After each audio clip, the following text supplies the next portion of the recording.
minutes for Gukesh. 30, yeah, 39. I didn't know if that was a 3 on Gukesh's clock.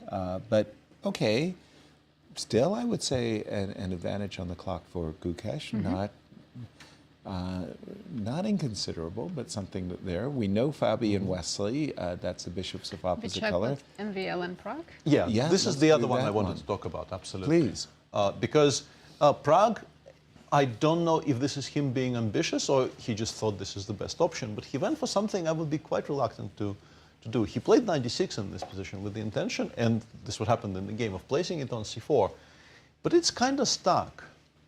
It's not that rook b4 is threatened, but I thought the idea must be to play bishop f8, because if you play rook b4 here, I think black is fine after b5. I was trying to calculate this line. You take twice, I play rook c8, I think I'm completely okay. c5 is about to fall. Yes, white is not worse, but black is not worse either. But bishop f8 allows this really annoying move a4, a5. And once the screen showed me this, I realized we're not actually threatening to take on c5, because white will pick up everything along the c file, because this is a check. That's gorgeous. Yeah. So I guess seeing this, Prague played a5. And this is a kind of a curious position where I thought this is still fine. And then I realized the engine very often, and I just want to show, it's a very cute move. Black wants to play bishop f8. So the engine suggests you can start by playing bishop g5. Stopping the bishop. Which stops bishop f8 because of bishop takes f6. Also, obviously, if you take, your queen cannot stay on this diagonal. You've lost the knight on c4 with check. Right. Normal reaction, I guess, is h6, and then the bishop drops back to e3. And noticeably, if black takes on e3, very often white recaptures with the pawn. For instance, there was some line like bishop f8, white goes like rook e d1, knight takes e3, and just f takes e3. And this is about as weird a pawn structure as I've seen in quite some time. Appears to be slightly better for white, weirdly, because this king is much safer than this king. Now that we've provoked f6 and h6, this is a very kind of a soft setup on the king's side. b7 is constantly weak. And this bishop has, apart from the obvious target on c5, it has no particular targets. Like queen e7, it goes rook 1, d3. And then maybe h3, king h2, just to make sure the king is secure. And, I mean, probably it's fine for black, but it's a kind of a position where you start feeling a bit iffy, because it's difficult to control everything. Unless you can make an immediate draw by actually kind of biting the bullet and going for this. But like, with the pawn on h7, I'd be much happier, because now I have to watch out for knight h4 every single moment. Exactly. This is very, very iffy. Instead, MVL played h4.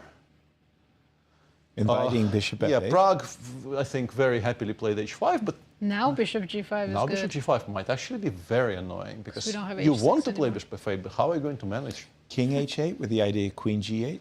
King h8, we go rook e g1. Actually, I take the bishop. Yeah, you can apparently do it even here, because rook d8, rook d8, rook b7 is very dangerous.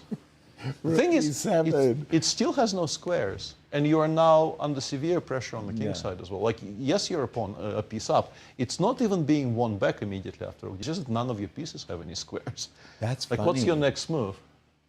King h2, for instance. Like, what's your next move? I don't know. It's probably queen f8, but then you probably go back to g8, right? It's such a strange position. But yeah, h5 may have been slightly inaccurate, because you could, for the time being, you could play bishop f8, wait for bishop e3, and play h5 here. And this is probably much stronger. Even though it still exists. Okay. But at the very least, we've given ourselves this option. Right. Which leads to some kind of a equality of sorts. I don't know. A mess. h5, bishop g5. That was a funny line where the rook. I was so proud of myself. I won a piece. Yeah. But then none of your pieces can move. Then I can't move anymore after rook d4. More moves have been made in the Duda Gukesh game. Duda did play rook takes h4. And interestingly, sorry, Gukesh played rook takes h4. And interestingly, Duda chose neither b4 nor bishop f1, which were both pretty good, and played rook c1 instead, which is a very logical move, but it kind of does not deal with the idea of bishop a6 at all. And he is now back to being worse. The engine was suggesting both b4 and bishop f1 give white the advantage. And they did seem like very, very logical. You don't want to allow bishop a6, and nobody's going to take rook c1 from you. No. So it seemed like it was kind of required. But rook c1 came very quickly, as did bishop a6. And now we're back in trouble, because If you play before now, after a takes before, queen takes before, bishop d3. I so want to put the bishop on d3. We were left with this rather unpromising bishop on g2, which we don't really have a particularly good solution. I mean, we can play bishop f1, but it's a much different situation. My question is, why is the a pawn not scary? But yeah, the machine says the attack is just faster. Once we start attacking h2, f2, and so on, there will be no real time to push. Like, you can do this, but now you've apparently lost to queen a2 takes a6. Like the threats come from the threats come from every direction.